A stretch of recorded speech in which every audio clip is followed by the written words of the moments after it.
Hey, I'm Daniel Snyder from Seeking Alpha. Thanks for tuning in to this special interview with Scott Redler, aka the Red Dog, Chief Strategist over at T3 Trading Group and T3 Live. Now, at Seeking Alpha, we offer a lot of information to help you easily decipher the vast amounts of data out in the markets. But we also realize that some of you like to combine technical analysis with fundamentals when it comes to your investing style.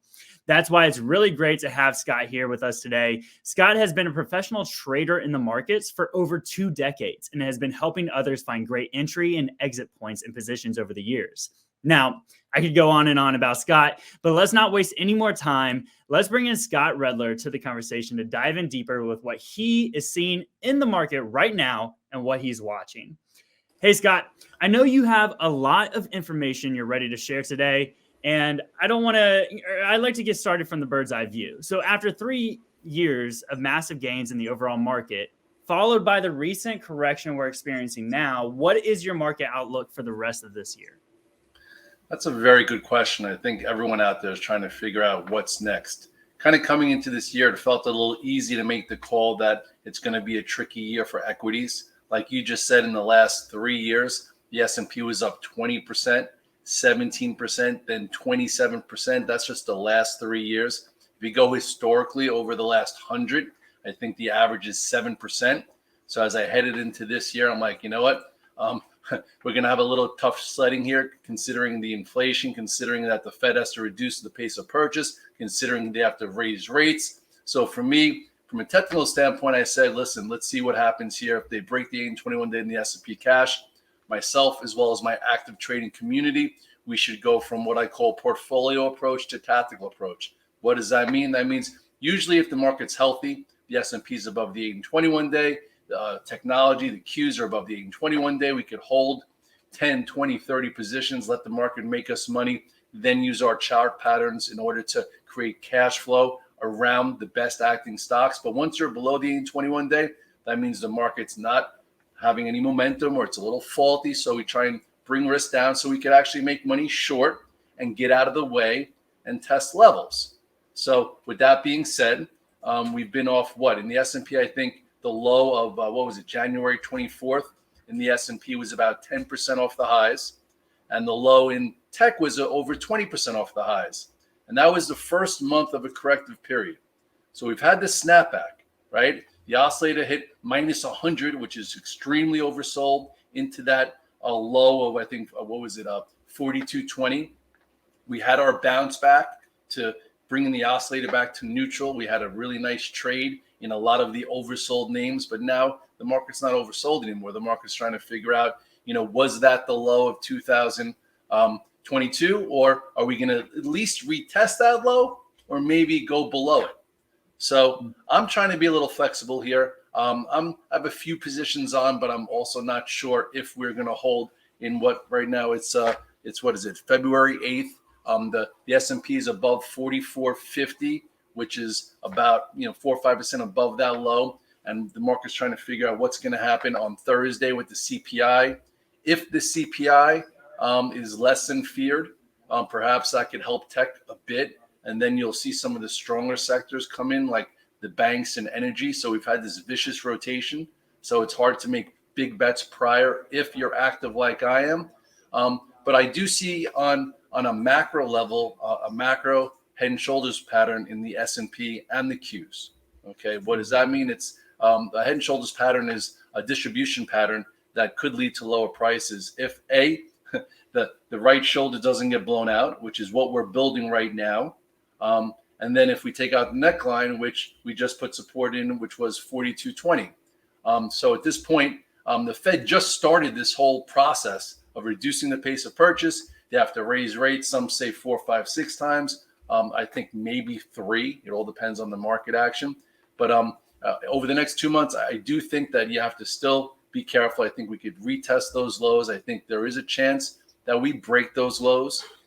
In 2018, when we had the taper tantrum, that was when the Fed last time had to reduce the pace of purchase. They had to take away the accommodation. The S&P was down, like I said before, 20%, and the Qs or the tech was down 24%. So with the S&P only down 10% after a massive move like we just had with over stimulus because of the pandemic, it's hard to, as an active trader, be so confident that the lows are in. So I think we stay tactical, look week by week, sector by sector, based on the actual feel and the composure of the market.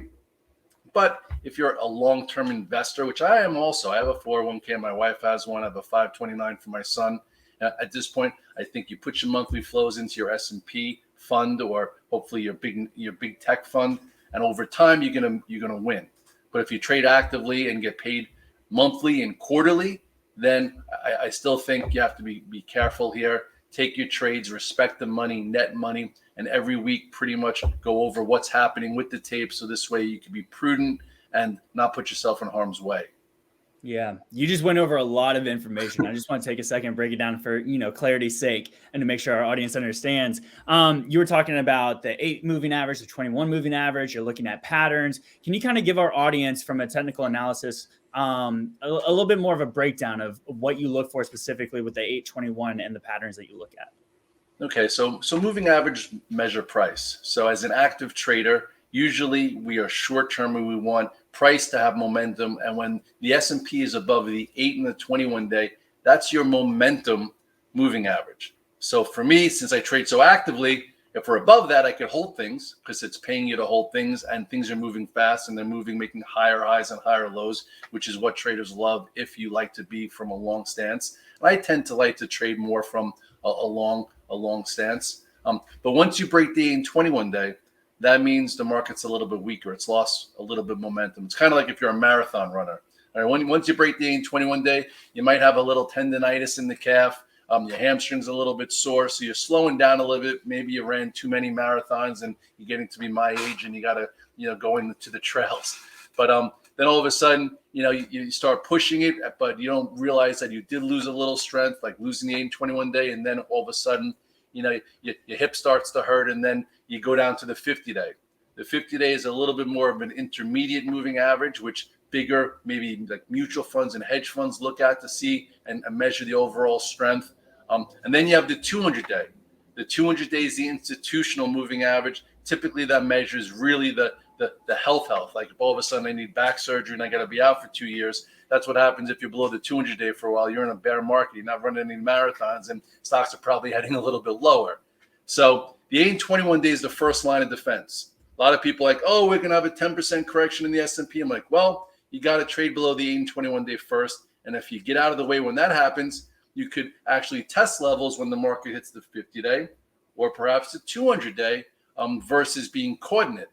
And then if you get and stay below the 200 day, that means institutions aren't coming in and they're not supporting the ETFs or the sectors. You saw that with hyper growth stocks. The ARC names that broke last February, they lost all the moving averages, and then they went to bear markets. And every time they went back to the 200 day, they got rejected. But the bottom line is, moving averages help you figure out, without an opinion, what type of market are we in. Are we in a healthy market with momentum above the 8 and 21 day where leaders are breaking out? Are we in a corrective phase, testing the 50 day after a bit of a run? Or are we in that weak of an environment below the 200 day where you really have to be very careful, with new allocations, especially as a trader, and you have to just really look at things in a way where you're risk averse, because anything could always happen.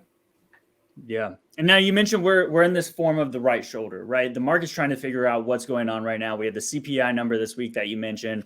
Everybody's looking forward to the Fed in March and what's going on with interest rates. Are we getting a quarter point or a full half? So if you're looking for a breakdown, because you were talking about going back and touching the lows or breaking the lows that we saw in January, what sectors do you think people should be looking at in that scenario? Well, typically you want to see what's going to lead us there, and you want to look for things that all of a sudden break before the overall S&P. And in the last move lower in January, tech did lead us lower. So we're trying to figure out, will tech lead us lower again? So I would watch the leaders in tech. As we just saw, you saw Facebook or Meta, whatever they call themselves, they just made lower lows, on the year. But the market's not falling apart, so it doesn't care about that yet. You saw Google come out with a 20-for-1 stock split, that a big earnings gap that it had, that usually in a healthy market it would hold and then would get momentum in a few weeks. It already filled that. So right away, they're showing you the market participants aren't in any rush to pay higher for things. Doesn't necessarily mean they're going to break down, but you want to watch to see that can continue. Like right now, I'm watching Apple and Microsoft. They're trying to hold higher, after pretty solid reports that people weren't expecting. I'm going to watch them. If they start breaking down, that would put pressure on the Qs, and that would also probably put a little pressure, on the S&P, which followed tech before. Small caps and ARC and some of those sectors also led us lower, but it took a while for the S&P to break down. So it also depends where you want to live in the market, what you're trading. Right now, people who are in the banks, they're like, you know what, Red Dog, we're doing great. JP Morgan's up nice percentage. A lot of the banks are up, with the above the 8-21 day because in a rising rate environment, the right trade is to be in the banks. But also, a lot of people thought that going into earnings. And then post JP Morgan earnings, it was down 15% in a week. Same way a lot of people right now are like, hey, I'm going to hide in energy. And meanwhile, it seems like a crowded trade. And if all of a sudden Ukraine and Russia de-escalates, oil might come in. If we make a deal with Iran, which they're trying to talk to, oil comes in, then all of a sudden that crowded trade rolls over. So there's always moving parts everywhere.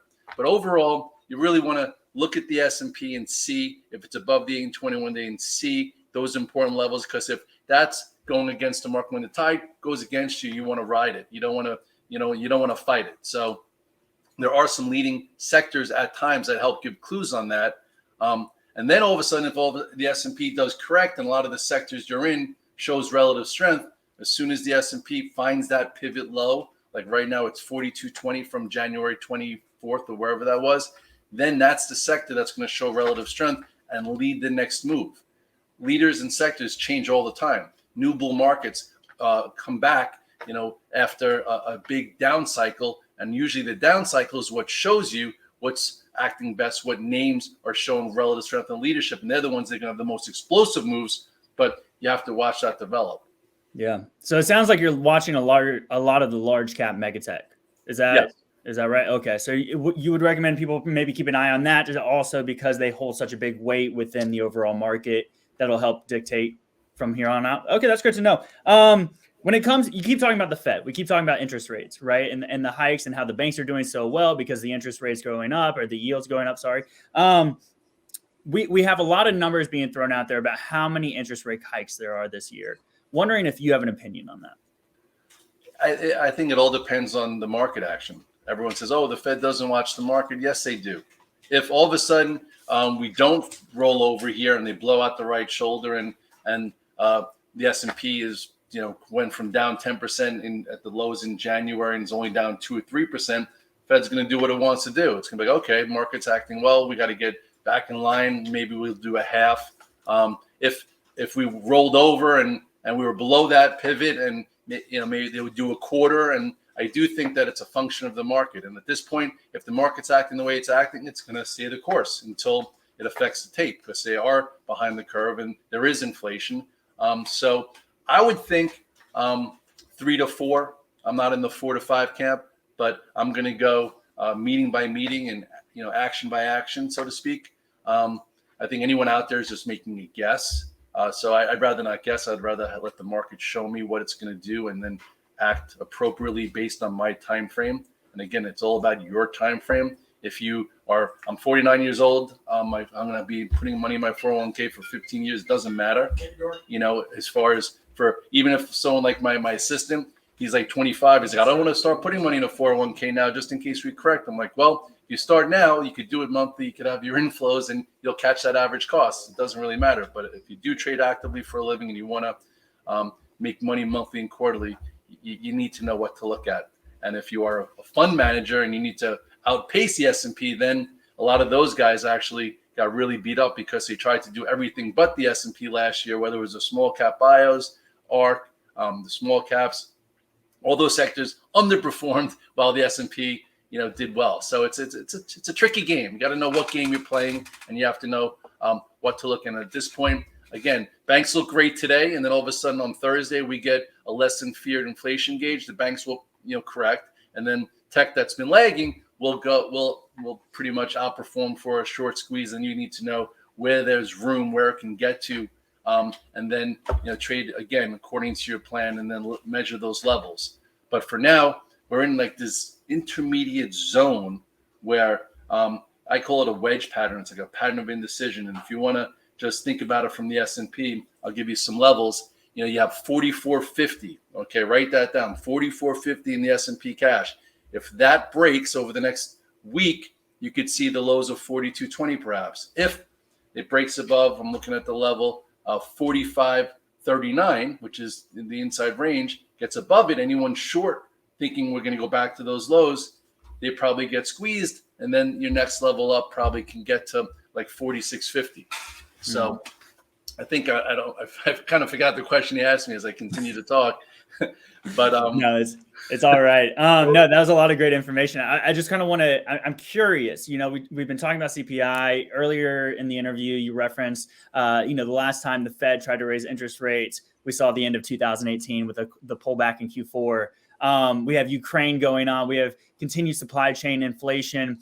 Besides the CPI number this week, because it's so close, what is your biggest worry for this year from everything that's going on that you think could negatively or positively affect the market? Well, a little bit about everything you just said. So I do think it, the Fed has had the market back for, years. Okay. The only thing we can look at as traders is past situations technically. And 2018 is pretty much the year that I think that corresponds or correlates to what's happening now, where the Fed has to take back accommodation. They have to raise rates because inflation is high. And inflation is actually, I think, more prominent now than it was in 2018. And in 2018, again, the S&P fell 20%. And it didn't even have as big of a rise 3 years prior. So my fear is what just happened over the last month in the market, which was not an easy trading market, can persist for the next 3 to 4 months because of what the Fed has to do. And as they reduce liquidity in the market, as they have to raise rates, and all of a sudden more stocks get faulty and break, and it turns into a really hard environment for me to navigate as a professional trader. So that's my fear, is that I think we have to almost pull in 20% or more within the next multiple months after the initial 10% down. And I just want to keep my community safe. I want to keep them profitable, and I want to keep them from getting overly frustrated for when the market does get more conducive to a better trend and style for upside. Granted, traders make money short, but it hasn't been so easy to make money short either. You've had to really had that as your narrative. So I do think the action that we've seen in the Cathie Woods names, where stocks from 180, went to 120, went to 60, and then went to 20, where they just really rolled people over. Like, look at PayPal. You know how many people have been trying to buy a dip in PayPal, and it's probably at the lows of the monthly lows, and that's really hard. You're like, wow, this was 300 plus, and now it's struggling to be up 20 cents at 121 with the CEO buying 1 million shares. Or Peloton from 170, people had a false sense of security. Traders said, oh, I sold it at 140, I could buy it at 60. Well, it went down to 25. So there are a lot of crazy type of scenarios where the pendulum's swinging further each way, which are really beating up traders. So I'm trying to make sure that they have their own process and plan where they trade versus levels versus opinions, where it keeps them in the game. But again, for long-term investors, I think, sleep very nicely at night as long as you can handle what you want to put into the market every single month. If you have a good job, max out your 401k, max it out. Yes, have one less dinner. It'll add up in the end, and this will help your average cost. My wife's 401k was built during the financial crisis. She started working in a hospital in 2004. So think about 2007, 2008. Not comparing this to then, but those were two crazy years because also of the housing crisis. But by 2011, we were back at all-time highs and trending. So, over time, the bull market will win. But during complicated time periods, whether it was the year 2000, whether it was 2007, 2008, you have to have the process and routine so you don't blow yourself up, get taken out of the game, early, because when times do get more conducive and there's continuity and you could hold things and use chart patterns, you want to be there for that and not looking out on the side in a different job. Yeah. No, Scott, you've made a lot of good points about what is your investing style. Are you younger? Are you older? Obviously, there's different forms of trading and there's the long-term investing route. So I've got to ask you right now, and we'll wrap up with this one, but within your community, are you recommending that people have a side pile of cash for when an opportunity might be coming here in the near-term future? I do. I call it the blood on the street account. Okay. So, so I break it down. So for active traders, this is what I think you should do. I have a swing account. I have an active day trading account. I have a box account that takes both my active and swing and really maximizes my gains, but also my losses. I also have an option account. So 4 different accounts for what's happening in the market. When we're below the 821 day, I tend to not do much in my swing and I leave my active account in cash. When we're trending, I usually have swing trades on, and then I use my active account to use chart patterns to create cash flow within my swings, and I have options on. Okay, but then long term, I do have both 401ks where if you can contribute money to a 401k, don't be cute, don't try and time it. Just go every month, even through a corrective phase. Also, my son is 13, so during the pandemic, I threw in extra money because he's in 7th grade, and we're not going to need that money for college until he's a junior unless he gets a good scholarship. He's a good basketball player. No, I'm kidding. But you don't play for that. I'd rather you put money in a 529 than spend 10 grand a year on club basketball lacrosse. You'll probably pay for college that way instead of looking for a scholarship. But then I have one account which I call the blood in the street account, where I only start putting it to work when the S&P is down 15%. And then what I do is I use a tier system. Every 5% below, I put money into just big caps, and I did that during the pandemic. I started at 15%. I went all the way down 30%.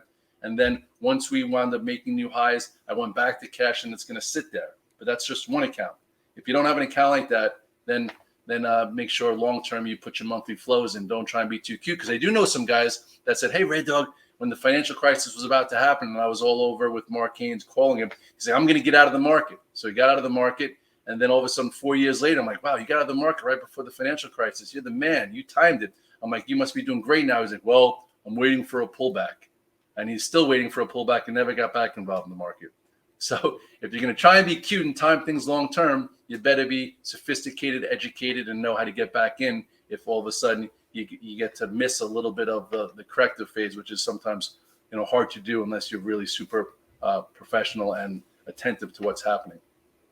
Yeah, that's some great insight, Scott. I really appreciate that. And I look forward to watching your son here in the league in, 10 years. So let's go ahead and leave it here. We'll get you some floor tickets. There we go. I mean, if he takes the college route, maybe Indiana, Duke, UNC, we'll see where he goes. But let's leave it here. Thanks for taking the time to speak with us, Scott. And we'll talk again here soon. You be well, all right? Thanks for having me.